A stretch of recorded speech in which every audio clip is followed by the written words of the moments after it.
Rich man they mess. If he no be crazy, why for Africa? As time they go, things just stay back. Hi everyone, this is Sam Enodi podcast once again.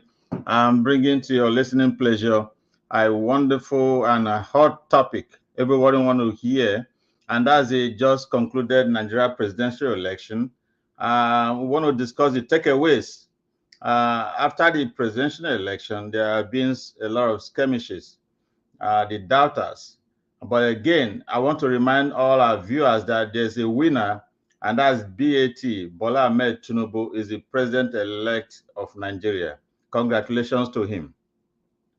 To discuss this issue, we have those who knows better, who will tell us how it all went. This is because, like Mr. Femi Erifolami, he was on the ground. I don't know how he did it. He was just a magician. He went there from the state, United States, down there for just 3 days and came back. So he's in the know, though he's a staunch supporter of BAT, Bola Ahmed Tinubu, but yet he was there to see things for himself and actually voted. He would tell us his own perspective. We lost Kechukweze. He'll be back. When he comes back, he will also tell us he's a media mogul who's there also on the ground, and we also tell us what he also saw. Mr. Olufemi, please, we would like to start with you. You were there magically. People were surprised how you did it. You left here on Friday and came back on Sunday after voting on Saturday. How did you do it and what you saw? Is it that would you say from everything that everybody was saying that election was fair? The floor is yours, sir. Okay, my brother, thank you. Yeah, the journey was Thursday and came back on Sunday. Oh. Okay, yeah, and I know if you remember the first podcast that we had, I said it. That we don't need to be categorically about what we said because we still have margin of error that is going to occur, which we really factor in.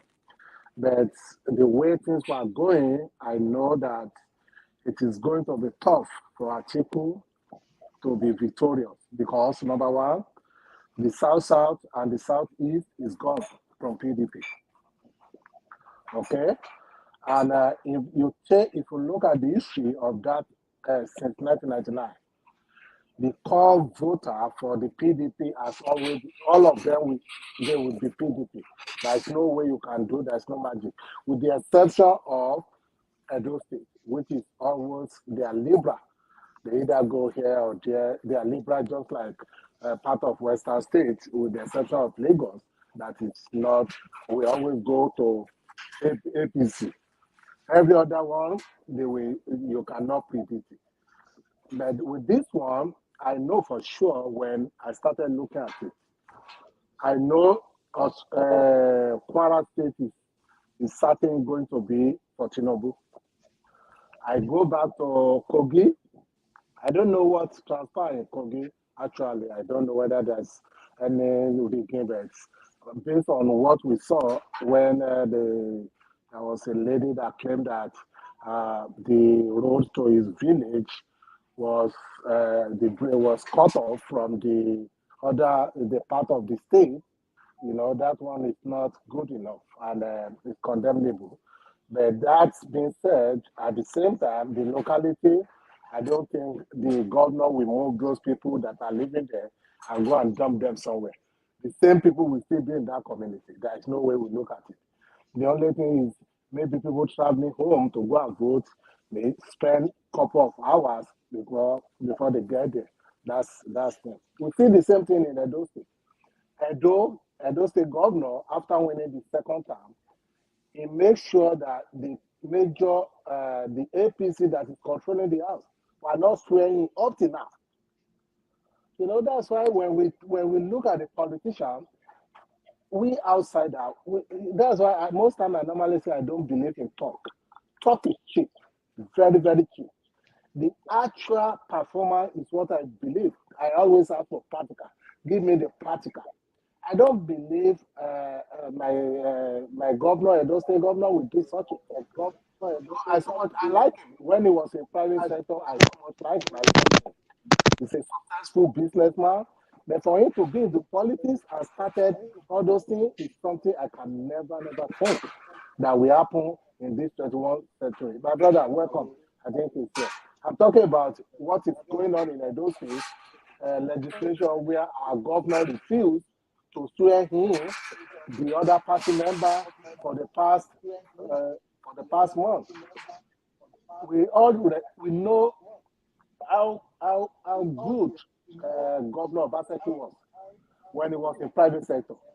What has gone wrong when this man just changed instantly? That's another problem. And if you see the election that went on there, immediately he voted, I watched it on TV. I'm not there. I'm not on ground there. I saw what happened. Immediately they started destroying the ballot and everything. Okay, what am I saying is this? There is no way Tinubu will not win if we have one party divided into three. And if you look at the demographic, he won the area that we target is going to win.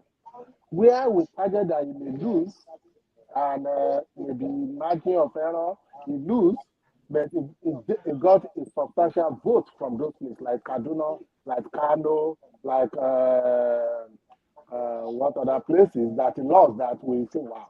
Even if he lost that place, at least he gets some. And Lagos, he got a substantial vote, which is second. He always second. If it's total loss, it's going to be third or fourth.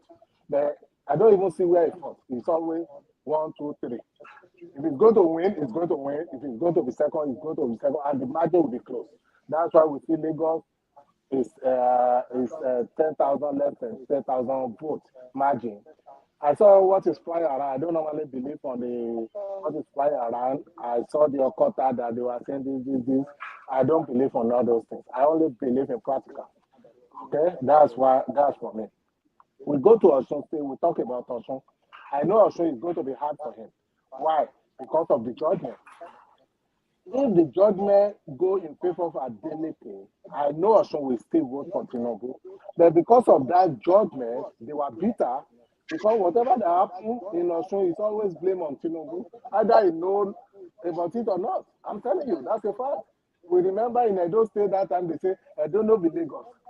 Anywhere, anything happen negatively, it's always be Tinubu. Is Tinubu in Edo? Is Tinubu in, those are the things. Okay. When we now go around, I know on your state, if a done deal, is going to win it. Number one, the fact is, the Muslim are winning in your state. And the moment this election started going with religion, I said it time to that number, this is not good. It's not going to be good. And that's the outcome we see. That's the outcome. The North, they don't talk, they hardly talk, but they are tactical and politically informed. These are the things. If you remember one time, El-Rufai said, Obi want to divide the country, is going into religion, into something. Kwakwaso repeated the same thing and say Obi is dividing the country into religion and to tribal. That alone, if these people go to their community, they don't need megaphone to tell them. The moment they speak the language that all of them hear, even people in the farm, they carry their radio. They are very informed than us. We are lousy in the south without strategy. I'm sorry to say, very lousy. The same thing we do in the church. We are so lousy and no strategy. It's only in Nigeria and we see that that's what we go on people. You have different denominations, you have different tribes, you have different something. And you are talking about this and that. You don't know you are losing the support from the base of voting. Even how minimal they may be one or two, you are losing them. I saw some guys, young guys, they stopped going to church because of this thing. They said, I'm not going. My brother, Sam, you will testify in America, go to Christian church here, white church. How many youth do you see there? hardly can you see it. You see the elderly people. Because why? Because it's the same thing we are planting in Nigeria now. It's what was planted, and it has now backfired. You see the big church that can contain 1 million, you will only see maybe an outflow of elderly and the middle people that are from south that move down maybe to New York and something. They are believers. Okay? What I'm saying is this. Okay, Tinubu, one, either we like it or not, let everybody go to court. I'm not saying, even if they can't that election, my joy is the beaver has come to stay. There is no way you can bring Ghana must go, like Baba Ambassador will bring it that time, and they will just dump it and count 1 million. They dump another one, they count 3 million. The dump is not going to stand in test of time if they get to court. Because they will look at the beaver that we all use, your face will show, you thumbprint, he accredits you. The beaver will record the number of accredited voters. And now you now go to vote, fully vote to vote. If you are not accredited, they are not going to give you the voting material. They are not. Because they want to see it. Because the moment you do that, they are giving you as you are doing it. If the system doesn't recognize you, they are not going to give it to you. That nullifies where people will now say, oh, I get 20 ballots over, I template. It's gone. Therefore, whoever that is coming in 2027 should start now. Now. Not that you wait for maybe when you lost primary or you know you are not going to get before you now continue to move and here and there, you get the appeal. The support this political party has now is not going to be there in 2027. It's going to move. Quickly, Chief Olufemi, since one has to be captured, to be recognized, to vote, do we say that's electronic? No, it's not electronic like US. You know, some part of, I'm not going to say US generally, because when we talk about US, not all US use the same electoral process. I would say it's not electronic like New York. The reason why it's not electronic by New York is, you know, in New York, we go there, they check your address, I collect my voting material, I count my votes, I go into the system, I slot in. I can see the number of people that have voted, I can see the number of parties that have voted. That's not like that in Nigeria. That's why they have somebody that will record it. And then when they record it, all the party executives that are represented are going to sign. Okay, you know, this now brings us back to where we say the structure matter. If you just say because structure doesn't matter, and you put somebody in the street that doesn't have the interest, that just want to be known and collect your money, it's going to sabotage your effort. Even if you have 1 million, he will just take his face out of it and just collect money and go. Because he doesn't have the interest. It's just about what I want to gain from this loophole. But a strong supporter of any party, there is nothing you will give to him. It's not going to take it. It's not going to buy that. It will follow you to where that election is going to be counted and make sure that you monitor it. Okay, we're gonna follow up on that, Chief Olufemi. Let's come back to Mr. Okechukwueze, who has rejoined us. Mr. Okechukwueze, for our viewers, is a media mogul, a worker at a frontline television station in Nigeria, AIT, and it was on the ground too during the election. So, Mr. Okechukwueze, would you say the election? The same question for Mr. Femi. Would you say the election was fair? In your own case, you have the floor, sir. Mr. Eze, yes. What I want to say, yes, I can hear you. Can you hear me? Yes. Can you hear me now? Yes. You can hear me? Yes. Okay. Yes, you can hear you. Yes, I want to stress here that me, as a journalist, we are supposed to be neutral in this matter. So I'm not supposed to say whether it was free and fair. As a matter of fact, there are, I don't want to say, I'll just talk about what I observed during the elections. In the places I went, the polling units that I went to, I saw a lot of things. There were people who were practically chased away from polling units by thugs. In fact, I had to, at a point, I had to run for my own life. They chased them away because the place where I'm talking about Lagos now, there were some polling units where people were chased away like that. And then there was also a place where I didn't get to see uh, the paper where they recorded the way people voted. That's the ballot, the result sheet. I didn't get to see the result sheet, but when I got there, they told me that they had to cancel some of those figures to change to some other figures. The individuals, the people who voted there, some of those who voted, who told me this, actually showed me, the picture.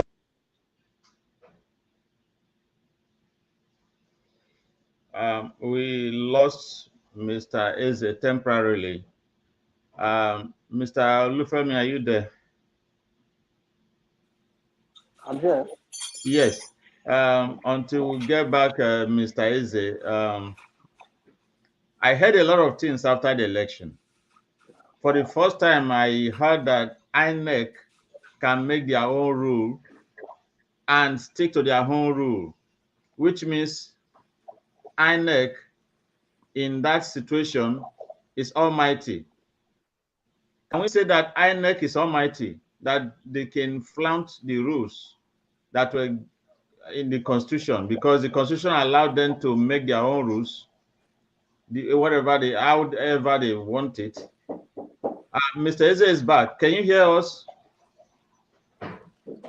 Yes, I can now. So I'm sorry for the interruption. I don't know, network today is very bad. So Okay, you I can was saying continue that, there. can you hear me now? Yeah, go Yes. ahead. Yes. I was saying that in some of the places that I went to in Lagos, people were chased away from polling units. And then there was also the case of alteration of polling result sheets. And then I don't know. I don't know how they're going to rectify all that. But there are places where people couldn't vote because of violence there. And well, we were told that about 90 something, 94 million or so registered for this election. And then if you put the figures of the people that voted for each party together, you get something like, it will get up to 20 million. So we know that it's not everybody that registered. Yeah, voted. We lost Mr. Eze again, and he was making a very wonderful point. Actually, I heard many people who said they were not going out to vote on election day because they were scared of violence. Is that why, from the figure that Mr. Kechukweze mentioned and the figure that was released by INEC, is that why we have that disparity? I think it's back again. Mr. Kechukweze, you are back again. Can you hear us now? This, I'm still not hearing you clearly. I guess this thing is not making it pleasant at all. You just made a point that INEC said the registered voters were over 90 million, but the result announced were not up to 20 million. Can you tell us why that happened? Yeah. Yes, it must as a result of what I was trying to. Mr. Femi, can you go into that? And did you hear anything regarding that and what may have transpired? Okay, number one, we remember that when they were doing PVCA, everything registration, all the students were home. Yeah. And when they asked them to go back to school, they still continue so that they are not going to be disenfranchised. Yes. Many of them going to school thinking that their vote is going to be in school campus or area. Yeah. You know, what they're supposed to have done is to transfer their PVC. Okay, I think it's that. What they're supposed to have done is to transfer their PVC. Hello, Sam. They are going to. Okay, and let's assume that majority of them did not. How many students do we see outside that voted? Nigeria, Lagos State alone has about nothing less than 120-something thousand students. Okay, we are not talking about the security personnel.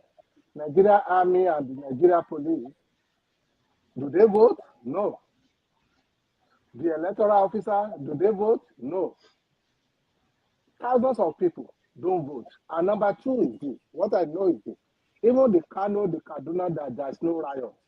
Do we recorded the same number of people that register to vote as the actual voter? The Kano is having less than 3 million, 2 million, 2 something million.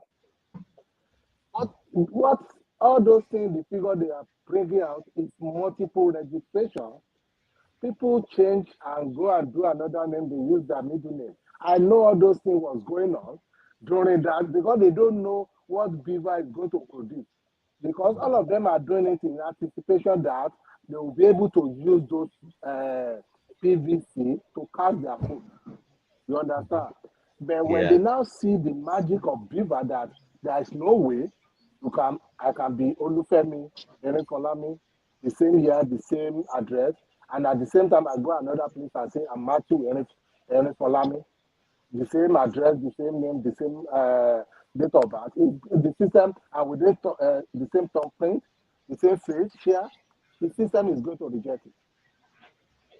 There's no way it's going to work. And when, you know, all these politicians, they're on ground, they don't know how that thing is going to work. That's why everything they do is plus or minus, let's assume it's not going to work, let's assume it's going to work. Let's just be prepared. That's what all of them did. Yeah, my problem is now discover that they say it's not going to be the way we think. That's why you can see the highest vote in Kaduna is 500 and something. This is the same place that produced about 900 and something. And 1 million, 2 million, that 2019. And if you look at the pattern of our voting in Nigeria from 1999 to date, I've never seen we have 50 million voted. How can we now say the voting will now jump from 30 or 20 and jump to 99? And we, if all of us are producing, and I still thought the number of Nigerians, the Nigeria census is wrong, it's faulty. I can guarantee you we are not up to 200 million we are talking about. Because the bulk of the population we are claiming is from the north. We don't, not doesn't have 50, maybe 100 and something million. They don't have. Those are the facts. If Lagos, which is the most population, the populous country, we are saying, let's say, is 20 million. And we now say Osun State or Ekiti State that is not even up to 5 million. Where are we producing? Kano is not up to Lagos. Port Harcourt and Lagos. We will come back to that. We will come back to that. We are looking out and claiming that the Nigerian population is 40, and I don't believe we have 99 something million. We will come back to that population. How about the children? If you say we have 90 something million, all the children are more than the voting age. Go to university, go to high school, go to primary school. The number of children are more than the youth. The number of high school in Nigeria, the number of primary schools in Nigeria is more than the number of population. Therefore, we can't be claiming that we have 90 something that are voting. It's not possible. I guarantee anybody. That figure is just a. We'll come back to that. We will come back to that. My question is, I heard from the first time from the sources, of course, from the Constitution of Nigeria, that INEC has absolute power. absolute power in the sense that they make their rule and they can unmake their rule as well. They put in any rule that they can break and make. Are we saying that INEC is almighty, that they can do anything to bring in results that they feel will suit them? Are you asking from me? Or INEC doesn't have absolute power. No, even president doesn't have absolute power. The president of Nigeria doesn't have absolute power. That's why we have executive, legislature, and judiciary. The Electoral Act was made by the legislature and signed by the president. It's not signed by INEC. INEC are political appointees. They will still be subject to the approval of the Senate. Therefore, there is no absolute power anywhere. Mr. Eze, can you hear us? Yes. Yeah, we like the same question. I can hear now. It's been coming on and off. I just heard that INEC can make their rule any way they want it. Is that correct? I didn't get you.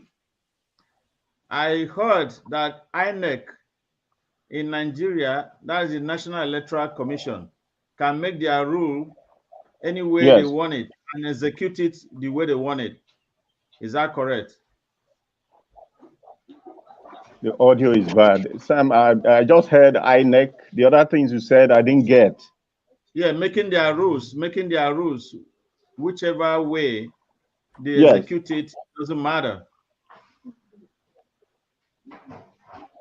Yes, INEC has rules.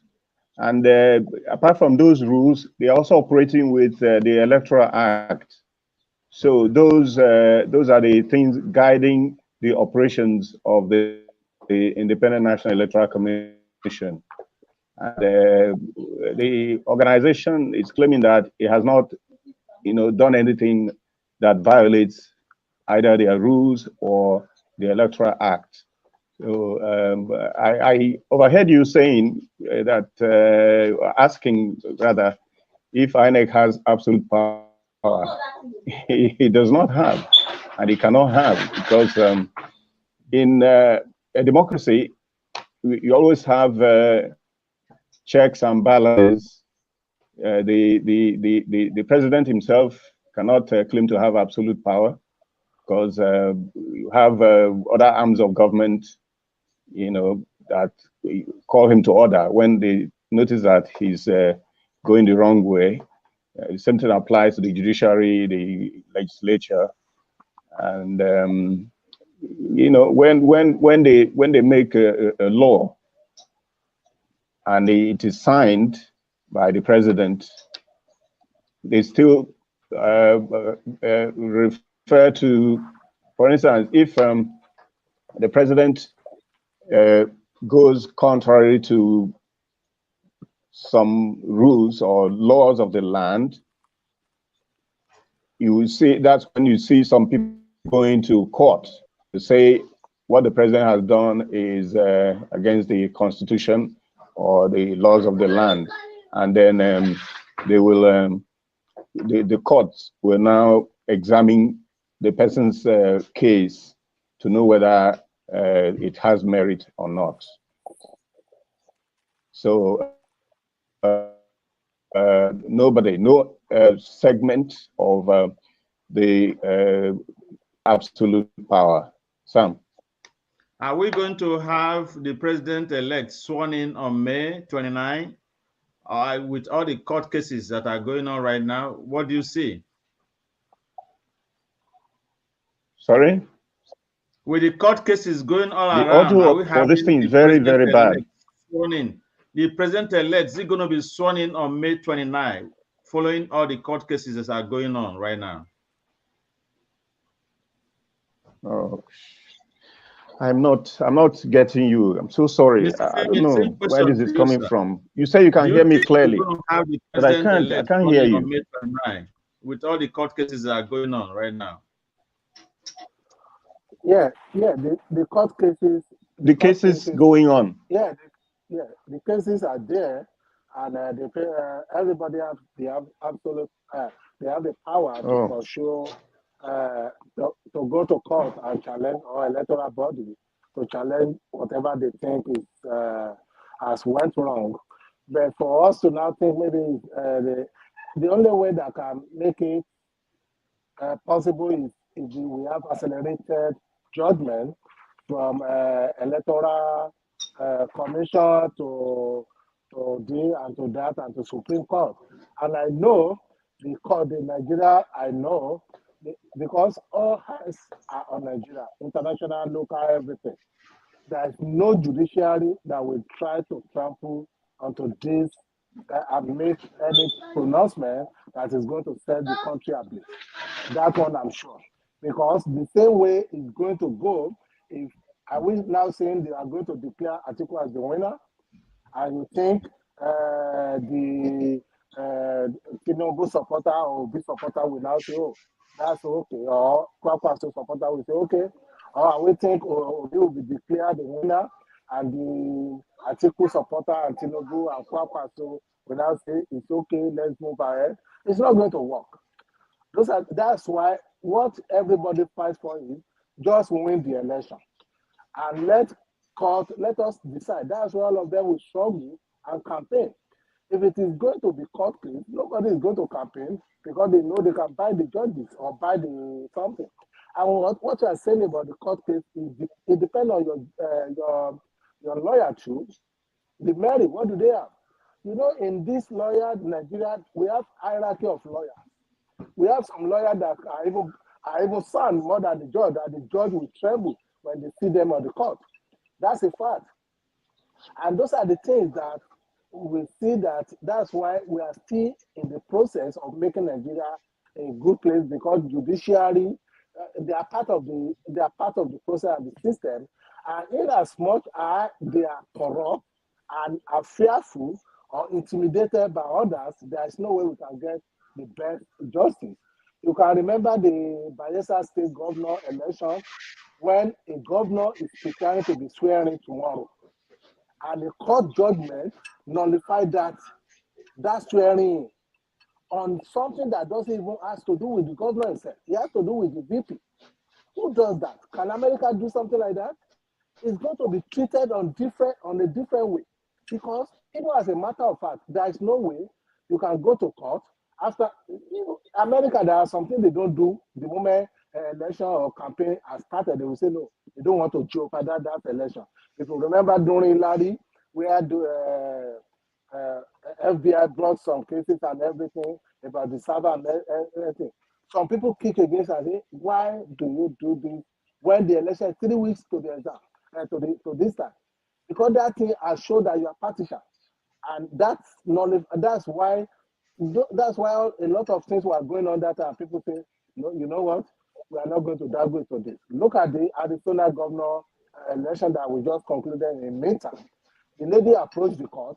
They put all the things. The court throw her away, because they don't want to set a precedent that is going to be something that we make reference to tomorrow, and therefore we are not going to have democracy that we all think that we have today.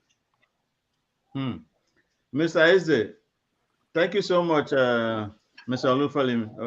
Olufemi. Mr. Eze, can you hear us now?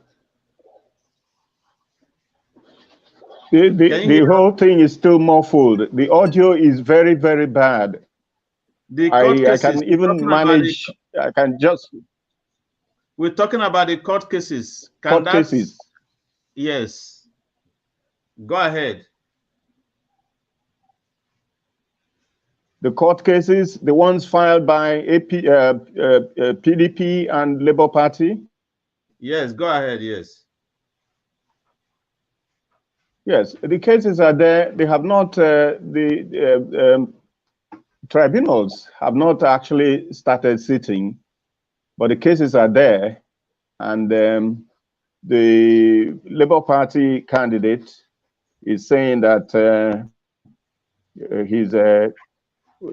that he won the election, and that the thing was stolen from him, and that he would not allow Tinubu to go away with that, and that he has enough evidence to prove his case, in the courts.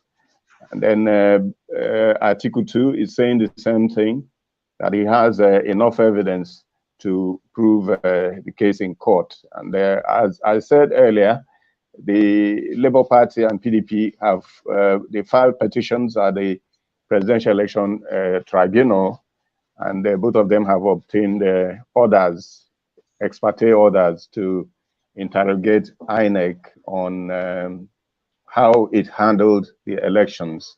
So when the tribunals or tribunal start sitting, they will be able to, the two parties will be able to cross-examine INEC to know how or why it handled the election the way it did. So at the moment, the case is, the tribunal has not set a date. Maybe this new week, they will be able to fix a date for when they will start hearing the petitions. So the other court case, the case that was filed by 7 states of, Adamawa, Akwa Ibom, Bayelsa, Delta, Edo, Taraba, and Sokoto State. The case was withdrawn just the other day. They said that they were withdrawing it because the case was filed even before the collation of results, before the election was concluded on Saturday, and they said they withdrew it. But there are some people who are saying that they withdrew the case because they are afraid that pursuing the case can lead to a breakdown of law and order in the country. It's not certain if really this is the case, but the reason they gave is that the case was filed. It's like saying that the case has been overtaken by events. So that's how that one ended. So they ended up withdrawing the case. Now, for the other 2 cases at the tribunal, we are waiting and expecting that the tribunal will do justice to the cases, and then speedily too, because it would be a nice thing if the cases are trashed out before May 29, when the new president is expected to be sworn in, so that he will not have any, thing bothering him while he's taking up the office. Thank you so much. That's the actual point I wanted to let our audience to know there, because I've had cases where people ask me, is there going to be smooth transition to power so that the business of government will continue? There have been a lot of talks here and there about this election, but the few thoughts you guys have given have shown that though there are a little bit of skirmishes here and there, they are not enough to overturn the election. And same time, for those who are aggrieved, should go to court, and that's where the rule of law comes in. If for any reason you have anything against the electoral process, go to court, and that's where we seek justice, and which is happening right now. We hope to continue this broadcast. We're going to actually continue it because we're monitoring what is going on in Nigeria, and we're going to keep bringing it to the know of those who want to know what is going on. I'm so happy to have Chief Olufemi because he was there on the ground. How he did it, I don't know. He's a magician. Went on Thursday from the United States and came back on Sunday. Thank you so much for being there for our people, Mr. Olufemi. And Chief Eze, a media mogul, the AIT man, who was also there on ground to see what is going on, to cover it. I want to thank you for taking your time to join us in this broadcast. We're going to come back again for part 2 of this. It's my pleasure, Sam. Our listeners for Thank you, joining Sam. us. I will definitely going to come back to you some other time. God bless.